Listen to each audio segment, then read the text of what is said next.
The lagoon was a stagnant wasteland of salt and rot, where men fled to escape certain death.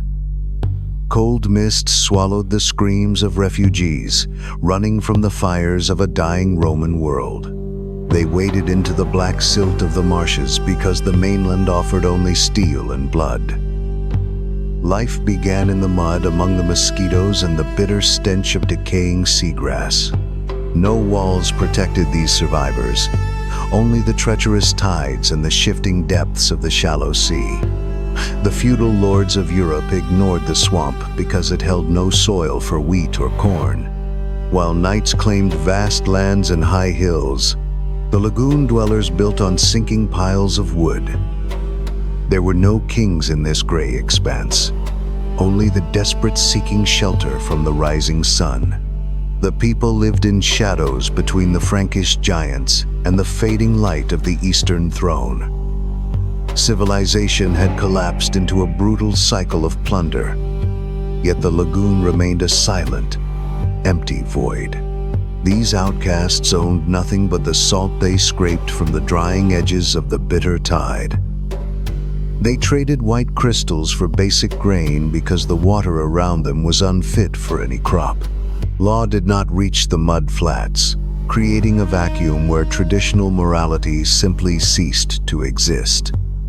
Men learned to navigate the labyrinth of channels where heavy warships would surely ground and perish. The isolation was a prison of damp wood and stone, yet it kept the executioners at bay. Survival meant living like the crabs in the silt, hidden from the eyes of the warring kings. Power in the lagoon was not born from noble blood, but from the necessity of total silence. Every settlement was an illegal gathering of ghosts who refused to die for a distant, fading empire. They watched the horizon for smoke and sails, knowing that discovery meant the end of their peace. Existence was a cold calculation of risk where the only certainty was the rising of the tide. Venice grew not through the glory of battle, but through the quiet theft of the world's wealth. Merchants moved through the night, carrying forbidden cargo that the church and the kings officially banned. They stole the bones of dead saints from foreign lands to build a hollow sense of divinity. Human lives became a standard currency as the lagoon people sold their neighbors into eastern slave markets. Gold flowed into the wooden huts, stained with the blood of those traded for silk and spice. They stayed neutral while the rest of Europe burned, profiting from the misery of every warring side. Honesty was a luxury they could not afford in a world where every stranger was a predator. The city became a counting house for the stolen treasures of a dozen broken and dying nations. Betrayal was codified into a system of governance where no single man could trust his own brother. They built their foundations on the bodies of the forgotten, driven by a hunger that never ended.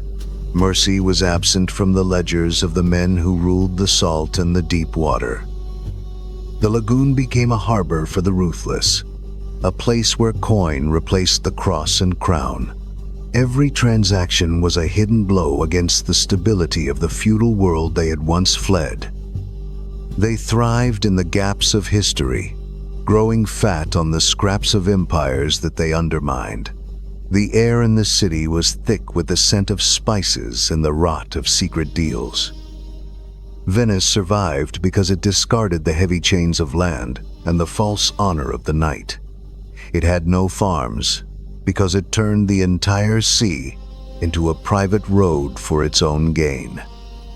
Without territory to defend, the city could never be besieged by the traditional armies of the West. Richness came from the exploitation of every conflict, turning the blood of others into pure liquid gold. The state became a machine of pure logic, stripped of the emotions that ruined the great kings. They did not conquer land with swords when they could simply own the debts of their enemies. Secrecy was the ultimate weapon, protected by a network of spies who watched every shadowed stone alley. The city was a fortress of contracts, where a signature was more lethal than a sharpened blade. They avoided the traps of feudal loyalty, serving only the cold interests of the counting room floor. Power was decentralized among the elite to ensure that no single tyrant could ever ruin the trade. The Lagoon was a sanctuary for the calculated mind, far from the reach of the superstitious church. Wealth was the only god that mattered in a place born from the desperation of the swamp. They turned the isolation of the marshes into a global hub for the movement of stolen goods. The city existed because it was too difficult to destroy and too profitable to leave entirely alone. They were the middleman of a violent age, taking a cut from every tragedy and every triumph. The stability of the Lagoon was built on a foundation of absolute and total moral indifference. Venice stood as a monument to what men will do when they are pushed into the mud. The state became a cold observer of history, watching the rise and fall of much larger powers. The cost of their survival was the soul of the city, replaced by a permanent, icy greed. They remained a ghost in the machinery of Europe, influential yet always apart from the common fire. The children of the refugees became the masters of the world's most efficient and heartless trade network. No one praised the Lagoon, but everyone eventually came to pay the price that the merchants demanded. The water remained dark and deep, hiding the secrets of how the wealth was truly won here. A city that should not exist became the one place that the world could never truly ignore. The story of the Lagoon ends not with a victory, but with a cold and eternal silence.